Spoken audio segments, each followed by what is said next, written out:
అమరావతిలో ఒక ముఖ్యమైన డెవలప్మెంట్ జరిగింది. అదేంటంటే, అమరావతిలో భూముల ధరలు పెద్దగా పెరగడం లేదని చెప్పి అనుకుంటున్నారు. కానీ తాజాగా ప్రభుత్వం ఎకరం ధరని 8,20,00,000గా నిర్ణయించింది. ఎందుకోసం అంటే, ఈ స్టార్ హోటళ్ల నిర్మాణం కోసం, అట్లాగే కొన్ని స్కూల్స్ పెట్టడం కోసం అని చెప్పి టెండర్లు ఇచ్చారు సిఆర్‌డీఏ వాళ్ళు. అమరావతిలో ఉండే ప్రజల కోసం, అలాగే అక్కడికి వచ్చే వాళ్ళ కోసం హోటల్స్ కావాలి, స్టార్ హోటల్స్ అని చెప్పి. అదేవిధంగా అక్కడ ఉండే వాళ్ళ కోసం స్కూల్స్ కావాలి కదా! జాతీయ, అంతర్జాతీయ స్థాయిలో ప్రమాణాలు ఉండేటువంటి స్కూల్స్. వాటి కోసం ల్యాండ్ ఇస్తాము అని చెప్పి టెండర్లు ఇచ్చారు. ఆ టెండర్‌లో వాళ్ళు నిర్ణయించిన ధర ఎకరం 8,20,00,000. అమరావతిలో ఇప్పటి వరకు ప్రభుత్వం కేటాయించిన భూముల్లో ఇదే అత్యధిక ధర. గతంలో మ్యాక్సిమము 4 కోట్లు నిర్ణయించారు ఎకరం. అట్లాంటిది ఇప్పుడు ఒక్కసారే డబల్ కంటే ఎక్కువ చేశారు.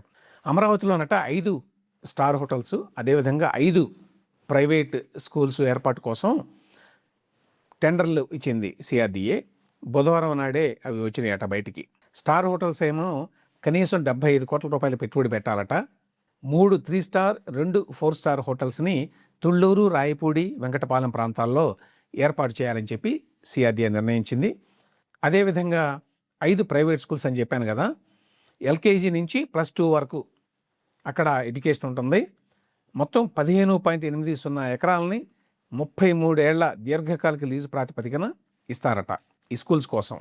తుళ్ళూరు, పెనుమాక, నవలూరు, కృష్ణాయపాలెం, దొండపాడు ప్రాంతాల్లో ఈ స్కూల్స్ని ఏర్పాటు చేయబోతున్నారు.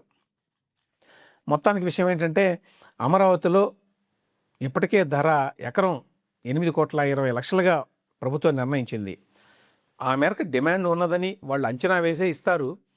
అటువంటి అంచనాలు లేకుండా జనరల్గా ఇవ్వరు ఆ టెండర్లు ఆ విధంగా.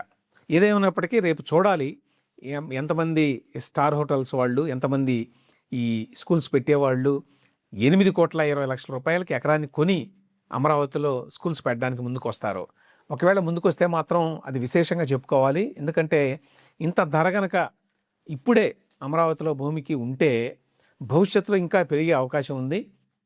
అందరికీ తెలుసు 5,000 ఎకరాలకు పైగా ఉన్నది అమరావతిలో ల్యాండ్. ఇప్పటికే ఫస్ట్ ఫేజ్లోనే ఆ భూమిని ఈ రేటును చూసినా కూడా, అంటే 8,20,00,000 ఎకరం అనుకున్నా కూడా 40,000 కోట్ల రూపాయల పైగా దాని విలువ ఉంటుంది. అదే మరి 10 కోట్లు 15 కోట్లు అయితే భవిష్యత్తులో ఇప్పుడు తీసుకున్నటువంటి అప్పునంతా చాలా సులభంగా తీర్చేయడానికి అమరావతికి ఆ ఫైనాన్షియల్ కెపాసిటీ వస్తుంది. సో ఆ నేపథ్యంలో మరి వీళ్ళు పెట్టినటువంటి ఈ 8,20,00,000 ఎకరాన్ని కొనడానికి మరి ఈ స్టార్ హోటల్స్ వాళ్ళు, స్కూల్స్ వాళ్ళు ముందుకు వస్తారా లేదా అనేది చూడాలి ఇప్పుడు.